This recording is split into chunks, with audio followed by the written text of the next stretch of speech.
Em nome do Pai, e do Filho, e do Espírito Santo. Amém. Meus queridos irmãos e irmãs, hoje gostaríamos de fazer uma pequena reflexão recordando um santo que viveu aqui no Brasil. Trata-se do bem-aventurado Padre Eustáquio. Padre Eustáquio Lieshout é um padre que nasceu na Holanda no final do século XIX, mas veio como missionário para o Brasil. Nascido numa família muito católica, ele logo cedo manifestou a sua vocação lendo a vida de São Damião de Molokai e entrou na congregação de São Damião de Molokai, veio para o Brasil e foi destinado para uma missão no Triângulo Mineiro. E lá, naquela cidade que se chamava Água Suja, hoje chama-se Romaria, ele desenvolveu o seu ministério combatendo muito do espiritismo arraigado nas pessoas daquela região. E ele soube ser um homem de fibra e ao mesmo tempo de profunda compaixão e amor. Por exemplo, ele encontrou o caso de uma criança que estava com uma doença em que vermes estavam na pele da criança e tal era o cheiro e a condição daquela criança que nem mesmo a mãe dele queria cuidar. Padre Eustáquio cuidou daquela criança, tirando os vermes, e em pouco tempo a criança estava restabelecida. Era um homem de profundo amor pastoral. E exatamente nesse seu amor, Padre Eustáquio se dizia escravo dos seus paroquianos. Uma vez ele estava almoçando e alguém atendeu a porta e mandou a pessoa esperar. Ele perguntou, mas o que foi? Não, é alguém que quer falar com o senhor, mas eu disse que aguardasse. Ele disse, de jeito nenhum. O pároco é escravo dos seus paroquianos. Se levantou e foi atender imediatamente.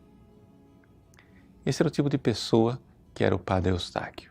Mas este homem, tão dedicado, tão amoroso, ele não era conhecido pelos seus dons oratórios.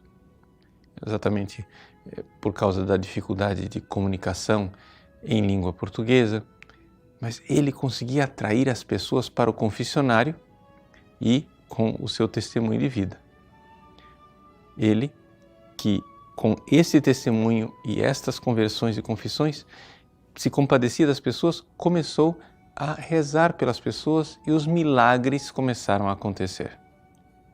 Ele foi transferido para São Paulo, em Poá, então a Arquidiocese de São Paulo. Lá os milagres se multiplicaram. Ele ficou então conhecido como grande taumaturgo. Mas as perseguições não tardaram. Exatamente porque os milagres que Deus fazia eram tão numerosos, os médicos, exatamente os médicos, começaram a reclamar que as pessoas não estavam mais procurando o médico, mas estavam procurando o Padre Eustáquio. Ele foi então transferido pela própria igreja. Foi transferido de São Paulo para o Rio, depois do Rio terminou encontrando abrigo em Belo Horizonte. E lá em Belo Horizonte ele exerceu o restante do seu ministério, sempre na fidelidade de sempre, sempre vivendo pelos outros. Um homem de profunda vida espiritual. Nunca deixou de rezar o Santo Rosário, de fazer suas adorações, apesar de passar horas e horas no confessionário atendendo as pessoas. Um dia ele estava lá cansado, exausto, depois de um dia muito estressante, o superior disse, Padre Eustáquio, o senhor está dispensado de rezar o breviário hoje. O Padre Eustáquio disse, não quero ser dispensado porque sou eu quem preciso da oração. Ele então contraiu uma doença, uma espécie de tifo e morreu sofrendo dores lancinantes. Logo a sua fama de santidade se espalhou e foi então beatificado. Hoje nós temos o bem-aventurado Padre Eustáquio que intercede por nós de lá do céu. São santos que viveram no nosso país, que vale a pena conhecer e não somente conhecer, amar e ter devoção. Deus abençoe você. Em nome do Pai, e do Filho e do Espírito Santo. Amém.